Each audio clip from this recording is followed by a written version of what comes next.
Madame, Monsieur, bonsoir et merci de nous rejoindre pour ce nouveau point de l'actualité majoritairement consacré au séisme ravageur qui a touché la Turquie et la Syrie. L'Algérie parmi les premiers pays à avoir répondu à l'appel lancé par la Syrie suite au terrible drame qui a touché le pays. Le président syrien Bachar el-Assad a justement remercié le président algérien Abdelmadjid Tebboune lors d'un appel téléphonique aujourd'hui. Le président Tebboune a réitéré en son nom personnel et au nom du peuple algérien ses sincères condoléances pour les victimes du séisme dévastateur.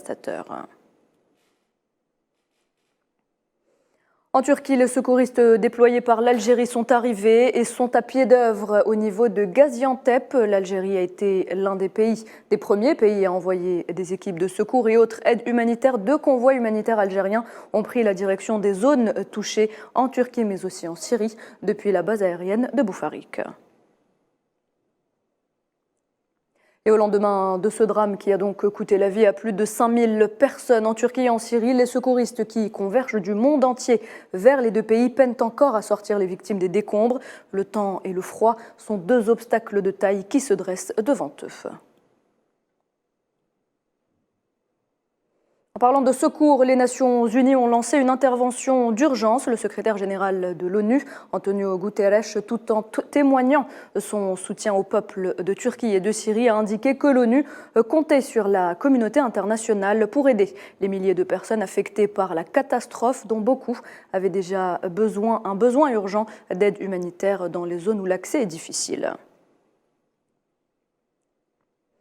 Le président turc Recep Tayyip Erdogan a déclaré l'état d'urgence dans les 10 provinces touchées par le séisme. La Turquie, où un deuil national de 7 jours a également été décrété.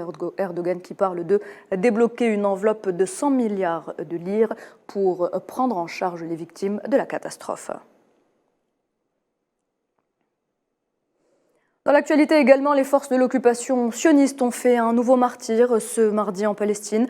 Hamza Amjad al-Ashqar, âgé de seulement 17 ans, a été lâchement tué à Naplouse d'une balle dans la tête. Depuis le début de cette année, 42 Palestiniens ont été tués par les forces de l'occupation sioniste, dont 9 enfants et une femme âgée.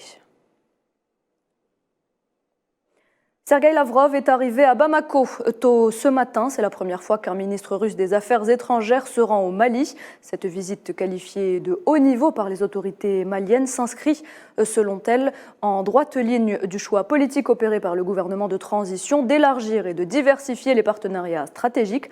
Reçu par son homologue malien Abdoulaye Diop, Sergueï Lavrov doit évoquer avec les plus hautes autorités de la transition la sécurité au Sahel, mais aussi l'élargissement de la coopération russo-malienne dans les domaines du commerce, de l'économie, des investissements, des réserves minérales, de l'exploration géologique, mais également de l'agriculture.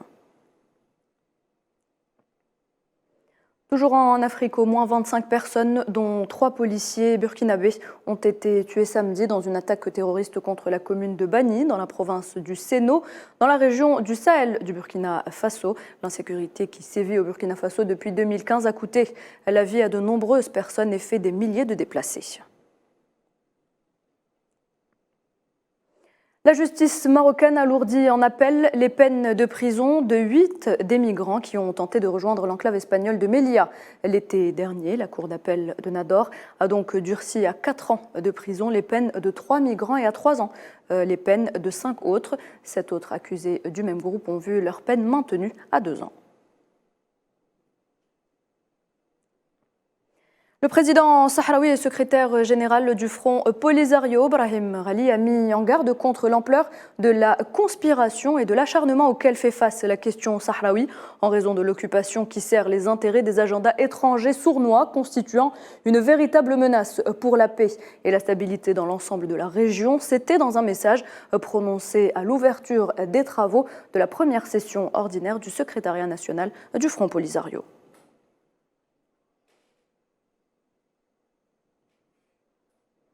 Et voilà, c'est la fin de ce point de l'actualité. Merci de l'avoir suivi. Je vous retrouve à 19h pour le journal de la rédaction.